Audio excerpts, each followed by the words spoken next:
दोस्तों नमस्कार। देव क्लासेस में एक बार फिर से आप सबका बहुत बहुत स्वागत है।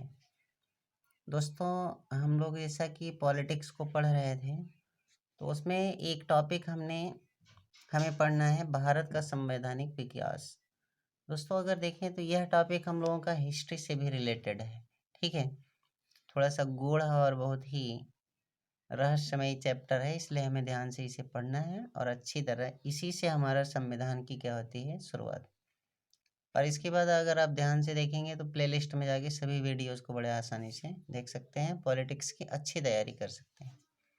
चलिए देखते हैं पहला हमारा क्या है टॉपिक, भारत का संवैधानिक विकास। संविधान क्या है? जैसे हम संविधान को पढ़ रहे हैं तो सबसे पहले हमारे समक्ष एक प्रश्न उठता है कि संविधान ही क्या है। ठीक है, तो संविधान क्या है, कॉन्स्टिट्यूशन क्या है?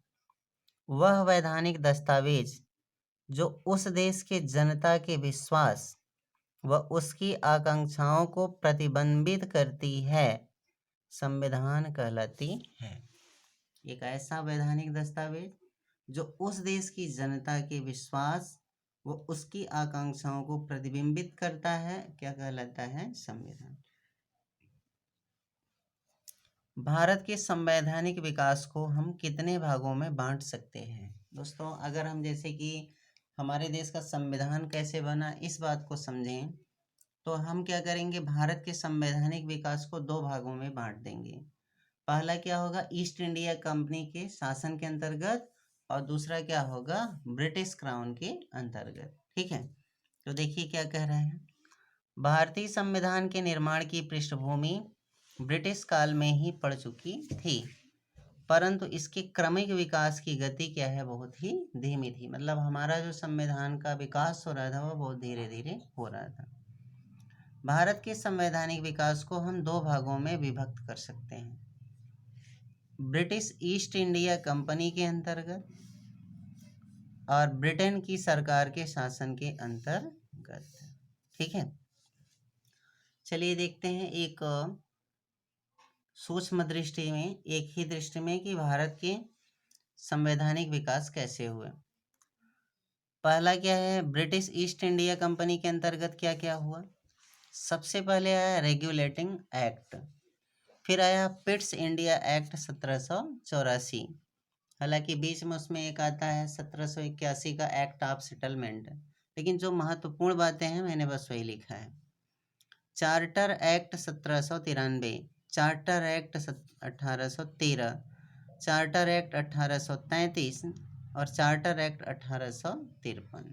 ठीक है, तो इसको याद करना आसान भी है।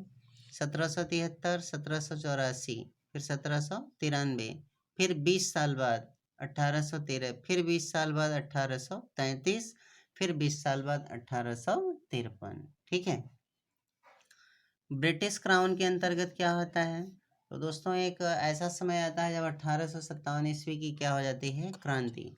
तो इसे इन्होंने किसी तरह दबाया, उसके बाद भारत का शासन सीधा किसके हाथ चला गया, ब्रिटिश ताज के अंतर्गत। तो उन्होंने कई नियम लाए, उनमें से जो प्रमुख है उन्हें देखें। Government of India act 1858, Indian council act 1861, Indian council act 1892, Bharat परिषद अधिनियम 1909, भारत सरकार अधिनियम 1919 और भारत सरकार अधिनियम 1935।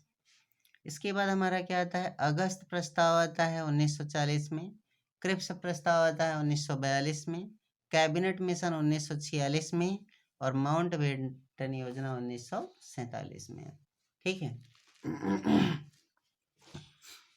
अब आइए तीसरे क्वेश्चन पे हम लोग चलते हैं। प्रश्न अब ये उठता है कि भारत का संवैधानिक विकास कब से प्रारंभ होता है। तो भारत का संवैधानिक विकास ईस्ट इंडिया कंपनी की स्थापना के साथ ही आरंभ हो जाता है। जैसे जैसे ईस्ट इंडिया कंपनी का निर्माण होता है उसी के साथ साथ भारत में भी क्या होता है, संवैधानिक विकास शुरू होता है। तो यह कार्य एक राजलेख के माध्यम से किया गया, जिसे 1600 ईस्वी का राजलेख कहा गया। यानी जो ईस्ट इंडिया कंपनी की स्थापना की गई वह क्या है, एक राजलेख के माध्यम से किया गया। और उसे क्या कहा गया, 1600 ईस्वी का राजलेख। ठीक, इस राजलेख के माध्यम से महारानी एलिजाबेथ प्रथम ने 31 दिसंबर 1600 ईस्वी को ईस्ट इंडिया कंपनी की स्थापना की और उसे 15 वर्षों तक व्यापार करने का अधिकार पूर्वी देशों के साथ दे दिया। ठीक है, इस कंपनी का सारा प्रशासन एक परिषद को सौंपा गया जिसके शिखर पर गवर्नर एवं उप गवर्नर और 24 अन्य सदस्य थे। ठीक है, इसे गवर्नर व उसके परिषद की संज्ञा दिया गया। ध्यातव्य है कि इसे ही बाद में कोर्ट ऑफ डायरेक्टर्स अथवा निदेशक मंडल की संज्ञा से जाना गया। ठीक है, उसके बाद दोस्तों आपका अगला क्वेश्चन आता है कि 1726 के राजलेख की क्या विशेषताएं हैं। अगर जैसे हम लोग इस बुक से पढ़ते हैं तो बहुत अच्छी बुक एक तरह से मानी भी जाती है। उसमें जो महत्वपूर्ण टॉपिक्स हैं उसके बारे में ही देखते हैं। हालांकि जब हम लोग एम लक्ष्मीकांत की बुक को पढ़ते हैं तो डायरेक्ट वहाँ पे मैंने देखा है कि दिया कहाँ से है, 1773 के रेगुलेटिंग एक्ट से। लेकिन अगर हम पढ़ ही रहे हैं तो इसको बेहतरीन ढंग से पूरा पढ़ लेते हैं। ठीक है, तो इस राजलेख के द्वारा जो 1726 का राजलेख था, इसके द्वारा कोलकाता, मुंबई तथा मद्रास प्रेसिडेंसियों के राज्यपालों तथा उनकी परिषद को विधि बनाने की शक्ति दी गई। इसके पहले यह शक्ति इंग्लैंड स्थित निदेशक मंडल में निहित थी। ठीक है, तो तीनों प्रेसिडेंसियों के राज्यपालों को उनकी परिषद के लिए विधि बनाने की शक्ति दी गई। रेगुलेटिंग एक्ट कब लाया गया, तो तत्कालीन ब्रिटिश प्रधानमंत्री लॉर्ड नाथ द्वारा गठित गुप्त समिति की सिफारिश पर पारित एक्ट को रेगुलेटिंग एक्ट कहा गया। यानी उस समय ब्रिटिश प्रधानमंत्री कौन थे, लॉर्ड नाथ, और उनके द्वारा पारित गुप्त समिति की सिफारिश पर पारित एक्ट को क्या कहा गया, रेगुलेटिंग एक्ट। इसका मुख्य उद्देश्य क्या था, कंपनी के कार्यों को भारत तथा ब्रिटेन दोनों स्थानों पर नियंत्रित करना। दोस्तों इसे रेगुलेट का मतलब ही होता है नियंत्रण में रखना। तो जो कंपनी था जब उसका विकास होने लगा तो उसके कार्यों को नियंत्रित करने के लिए एक अधिनियम लाया गया जिसे हम लोग क्या कहते हैं, रेगुलेटिंग एक्ट। और कंपनी में व्याप्त दोषों को समाप्त करना था। अब हम लोग समझें कि क्यों यह रेगुलेटिंग एक्ट लाया गया।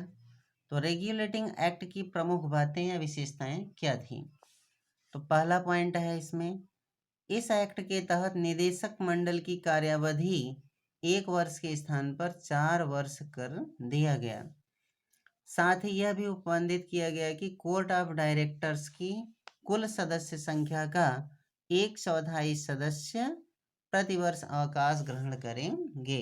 जैसे उसमें 24 सदस्य थे, 1/4 मतलब 6 सदस्य हर साल क्या है, बदलते रहेंगे। तीनों प्रेसिडेंसियों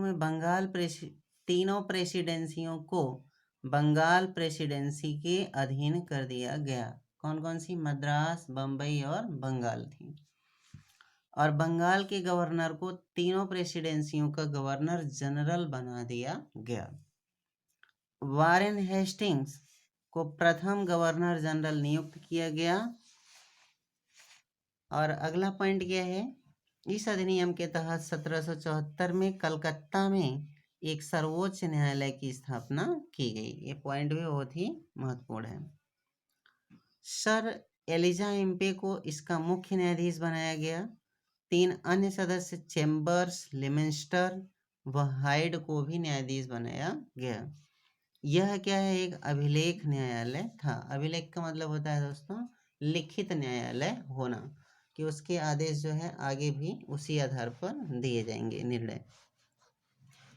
फिर नेक्स्ट हमारा प्रश्न है, एक्ट ऑफ सेटलमेंट 1781 क्यों लाया गया।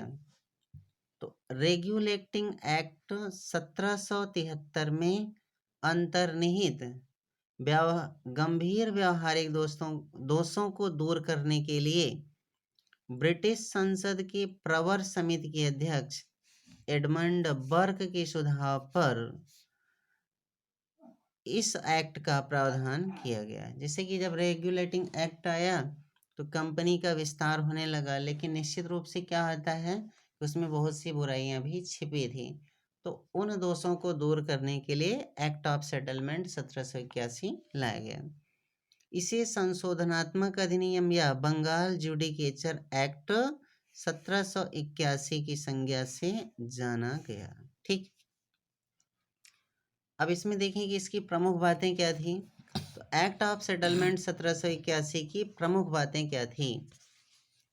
तो इस एक्ट के द्वारा कलकत्ता की सरकार को बंगाल, बिहार तथा ओडिशा के लिए भी विधि बनाने की शक्ति दे दी गई।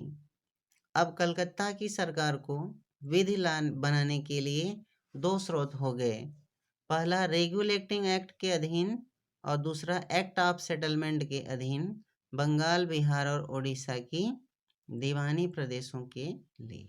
ठीक है, तो पहला ये टॉपिक हुआ। अगला पॉइंट क्या है, गवर्नर जनरल इन काउंसिल को सर्वोच्च न्यायालय की अधिकारिता से मुक्त कर दिया गया। इसका मतलब गवर्नर जनरल की परिषद जो भी नियम बनाएगी उसे उच्चतम न्यायालय के पास पंजीकृत कराना आवश्यक नहीं है। सर्वोच्च न्यायालय की शक्ति को सीमित करते हुए उसकी राजस्व अधिकारिता को समाप्त कर दिया गया। ठीक, तो ये थी इसकी मुख्य बातें। अब हम लोग आते हैं अगले पॉइंट पे, पिट्स इंडिया एक्ट 1784 क्यों लाया गया। तो आप जानते हैं कि जब 1781 में एक्ट ऑफ सेटलमेंट आया तो वह बहुत ज़्यादा जो है कारगर साबित नहीं हुआ। तो उसकी असफलता के बाद एक नया अधिनियम फिर लाया गया। एक्ट ऑफ सेटलमेंट 1781 की असफलता के बाद पिट्स का इंडिया एक्ट कंपनी द्वारा अधिगृहित भारतीय राज्य क्षेत्रों पर ब्रिटिश ताज के स्वामित्व के दावे का पहला वैधानिक दस्तावेज था। ठीक है, इसका मतलब आपसे प्रश्न क्या पूछ सकता है कि भारतीय राज्य क्षेत्रों पर ब्रिटिश ताज के स्वामित्व का पहला वैधानिक दस्तावेज कौन सा था। पिट्स इंडिया एक्ट 1784, जिसका शीर्षक था भारत में ब्रिटिश अधिकाराधीन क्षेत्र। ठीक है, अब देखते हैं कि इसकी प्रमुख बातें क्या थी। तो पिट्स इंडिया एक्ट के प्रमुख तथ्य क्या थे।